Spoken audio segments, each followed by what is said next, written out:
beberapa lokasi ya, ternyata Perlawanan, ada yang bisa menggandakan uang di beberapa tempat. Terungkap yang dimaksudkan di sini adalah 1, 2 mungkin terungkap dan itu ditangani oleh pihak kepolisian.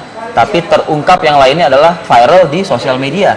Seperti tadi ada video yang mungkin memperlihatkan juga ada petugas kepolisian di lokasi tersebut saat menyaksikan penggandaan uang yang dilakukan oleh seseorang tersebut.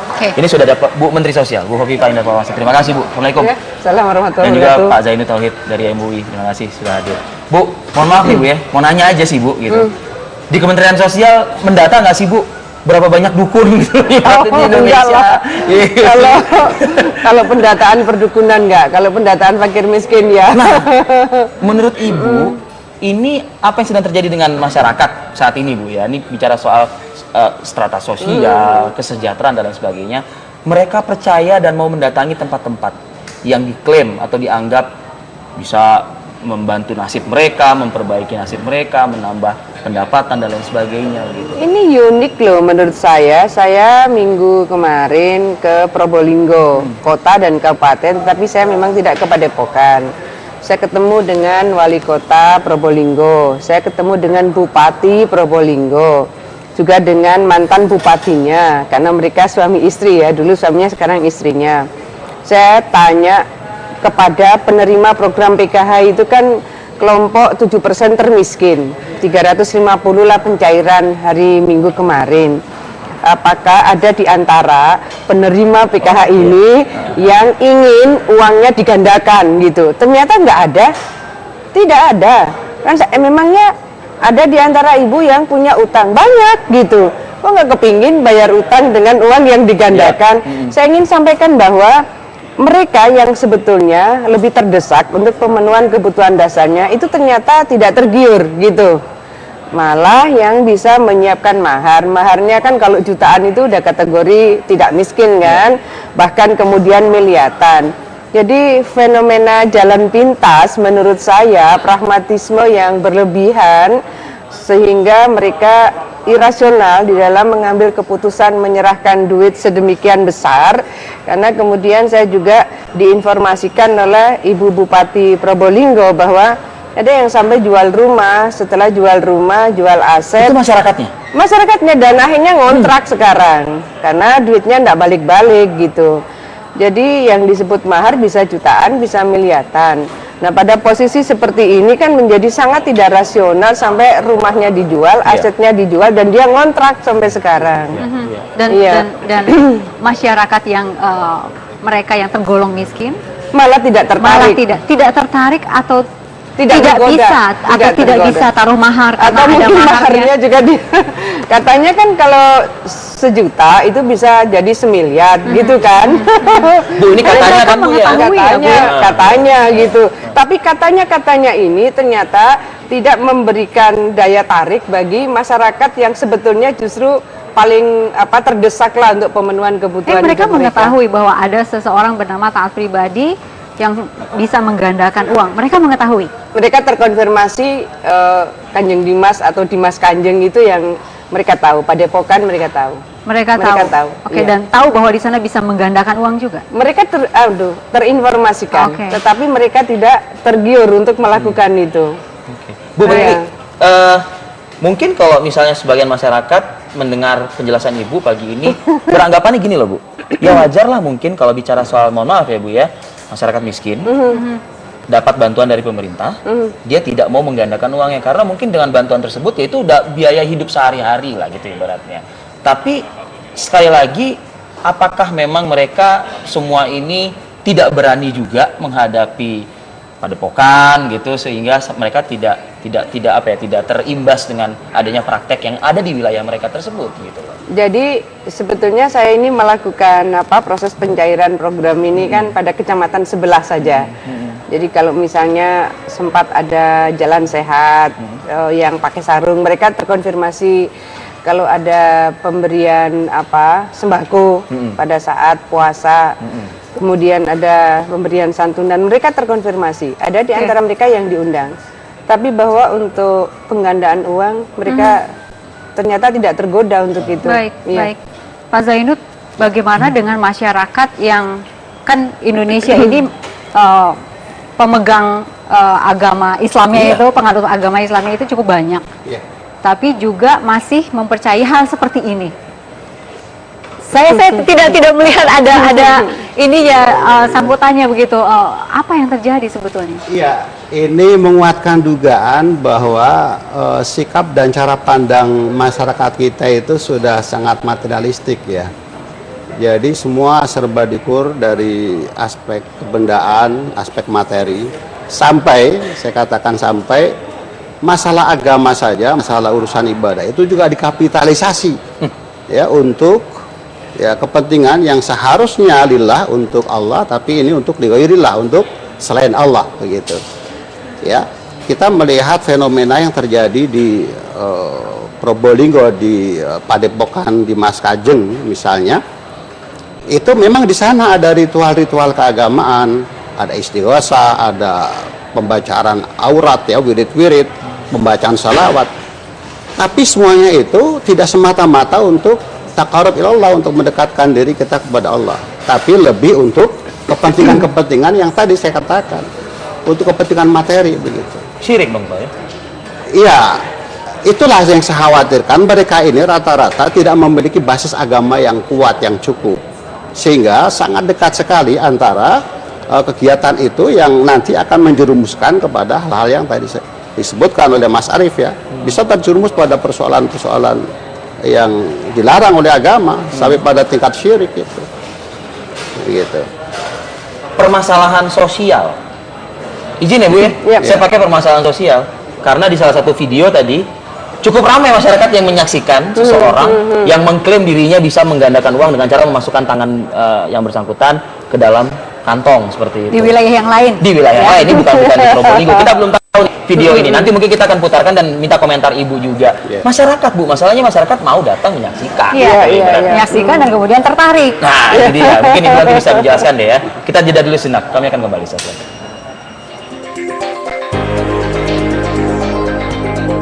Untuk yang tayangan ini ya? Iya, tayangan ini kan sudah viral juga nih di sosial media. Iya, iya. Sudah pernah melihat. Melihat cuman kita baru mengetahui ada tayangan polisi di belakangnya. Setelah tahu ada polisi di belakangnya, lalu kemudian apa tindakan selanjutnya? Kemungkinan ini dalam sebuah peragaan ya. Peragaan.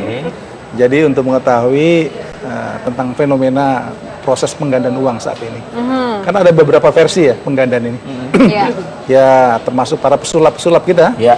Yang ahli sulap, ahli sihir itu mempraktekkan di berbagai tempat. Dan kami sempat melihat tayangan-tayangan yang versi lainnya selain ini. Iya. Oke.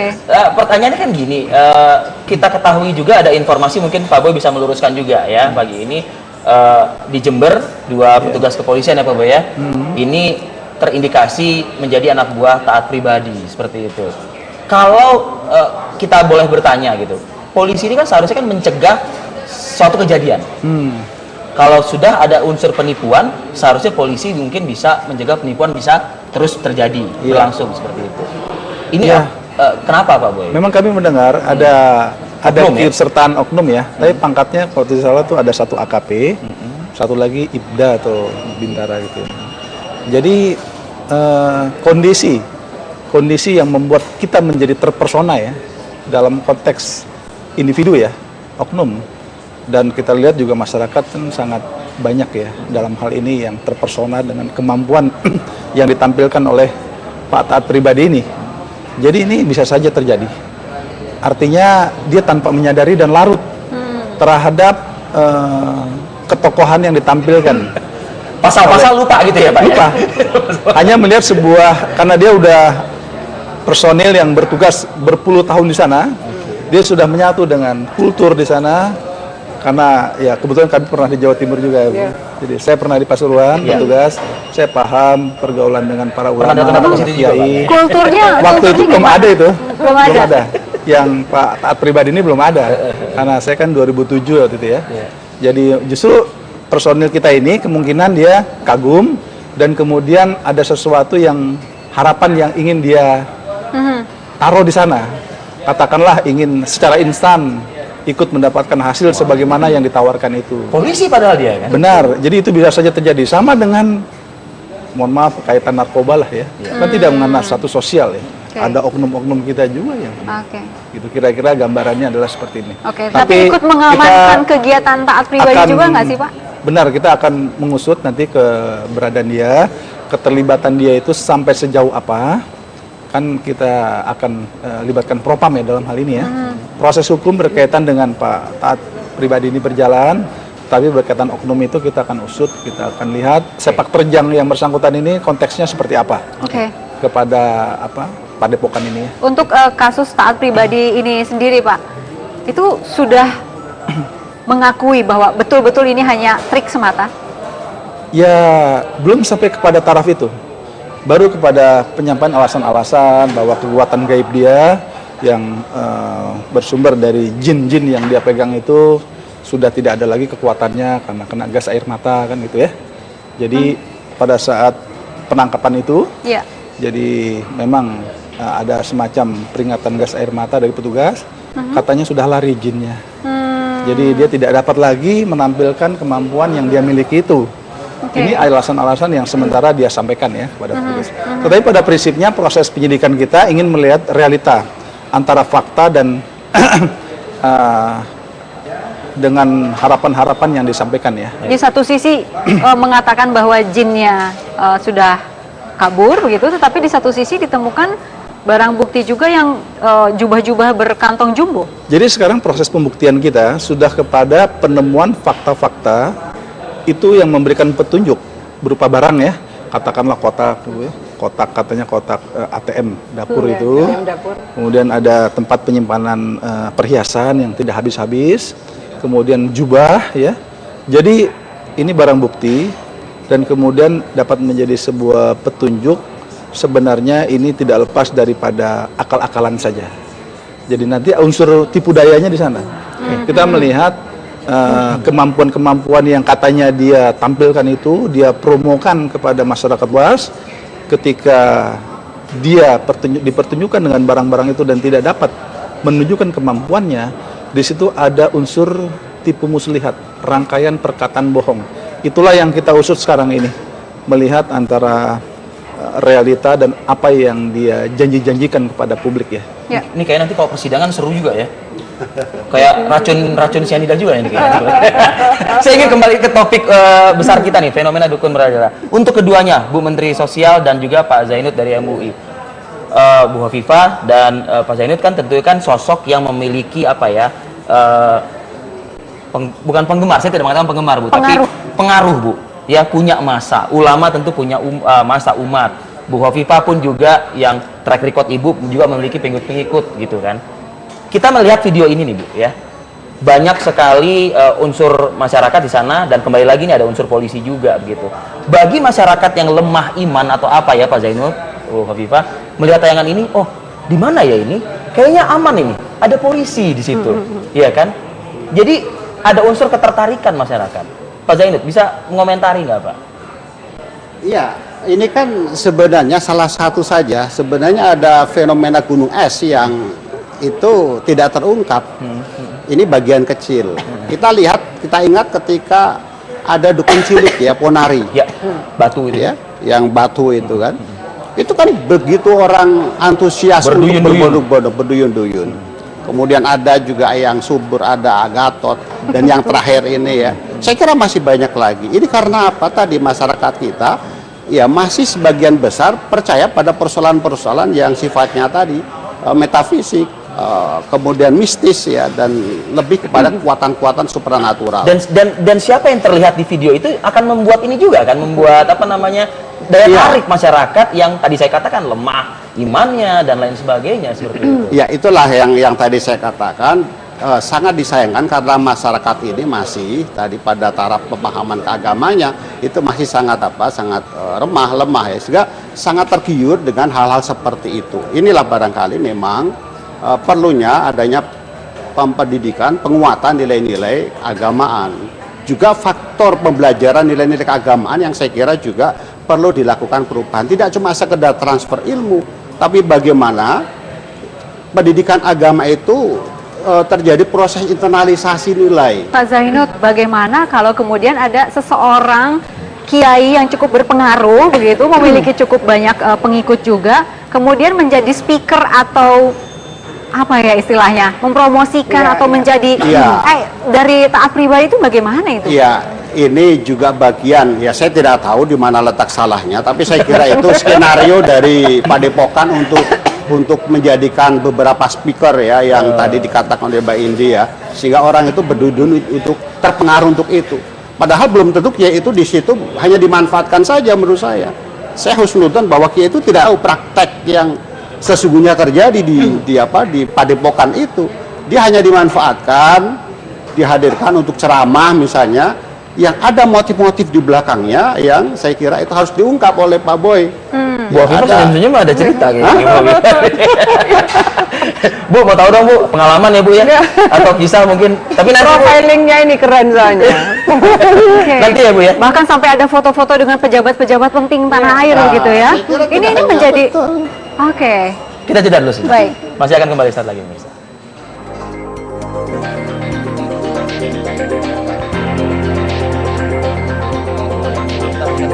Masih terkait dengan fenomena ya dukun merajalela ini, kita bergabung dengan Yudi Handoyo di salah satu titik keramaian di ibu kota. Yudi, apa suara masyarakat soal praktek seperti ini?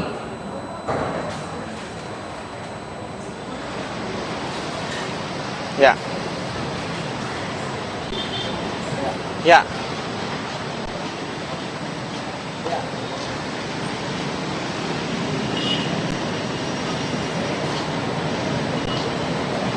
Baik. Seperti yang kita ketahui pemirsa, masyarakat yang memiliki persoalan, baik itu persoalan finansial dan persoalan lainnya, ini tentu mencari solusi. Akan tetapi ada yang menggunakan perdukunan ya, kalau kita sebutkan dengan solusi-solusi yang agak mistis begitu, seperti menggandakan uang, seperti juga datang ke satu tempat untuk mencari maksud agar mendapatkan solusi, kemudian bermukim di sana. Ya, kita sebutnya agak klinik begitu ya, mistis yang tidak seperti biasanya kita ketahui. Pertanyaannya, mengapa tidak sedikit masyarakat yang percaya? Bagaimana pendapat Anda dan masyarakat? Saya akan ajak Anda langsung untuk berbincang dengan beberapa warga yang ada di sini. Bapak, kita boleh ganggu sebentar ya? Arah ke kamera. Pak, dengan Bapak siapa, maaf? Bapak Ino. Bapak Ino, ini misalkan Pak ya, kalau misalkan saya memberikan bukti bahwa saya bisa menggandakan uang Pak Ino, jadi misalnya uang Pak Ino 50.000, saya bisa gandakan 100.000, 200.000, Bapak mau nggak Pak kira-kira Pak? Nggak mau. Nggak mau? Nggak mau. Kenapa tuh Pak? Ya karena saya nggak percaya itu. Tapi kalau melihat secara langsung ternyata bisa, kira-kira tertarik nggak? Tidak tertarik. Karena agama saya nggak mengajarkan hal seperti itu. Ya, saya cuma percaya satu, berdoa, kemudian berikhtiar. Udah selesai. Itu aja. Tapi pertanyaannya, mengapa di luar sana banyak loh Pak yang percaya bahwa ada yang bisa menggandakan uang, ada yang juga dapat solusi dengan praktek-praktek yang mistis seperti itu. Kenapa kira-kira Pak? Kalau ke situ kurang tahu juga ya, karena itu kembali ke kepribadiannya orang itu tersebut gitu. Nggak bisa, yang namanya hati orang ya kan, mudah tergoda atau gimana, susah kita tebak deh gitu. Ya. Baik. Pak Ino, terima kasih Pak Ino ya. Satu jawaban dari warga pemirsa, mereka ia tidak percaya bahwa itu namanya solusi hanya kepada Tuhan Yang Maha Esa. Kita ke yang lebih muda, bisa diganggu sebentar Mbak? Oh, iya. Ya, hadap ke kamera Mbak ya. Kita ganggu dengan Mbak siapa maaf? Anggit. Mbak Anggit. Mbak Anggit mahasiswi? Iya. Baik. Kalau misalkan ada yang menawarkan solusi kepada Mbak Anggit ya, supaya dapat duit banyak. Nah, nanti duitnya Mbak Anggit akan bisa digandakan, misalkan seperti itu. Kira-kira tertarik nggak? Tergantung gimana prosesnya. Oh, berarti kalau prosesnya masuk akal dan terlihat secara langsung bisa dibuktikan, mau? Ya mau lah. Kenapa? Ya siapa yang nggak mau, misalnya punya uang digandakan jadi banyak, ya pasti mau. Tapi kalau prosesnya yang masuk akal.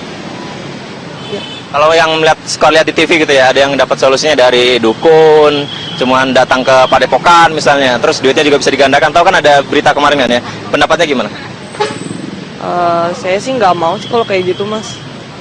Ya pendapat saya gimana? Ya, yang penting. Jadi pokoknya gimana? Kalau pengen dapat solusi? Sebaiknya yang nggak usah. Kalau yang kayak dukun-dukun gitu, ke Padepokan gitu ya sebaiknya nggak usah sih, karena nggak kelihatan juga. Baik, terima kasih Mbak ya. Satu lagi, saya akan tanya di sebelahnya, Mas dengan Mas siapa Mas? Mas Romi. Mas Romi. Ya. Mas Romi percaya nggak ada orang yang bisa menggandakan uang? Kalau saya sih nggak percaya sih, hitungannya kayak gitu ya, nggak masuk akal aja gitu. Uang kan yang nyetak BI, emang jin yang nyetak kan gitu istilahnya.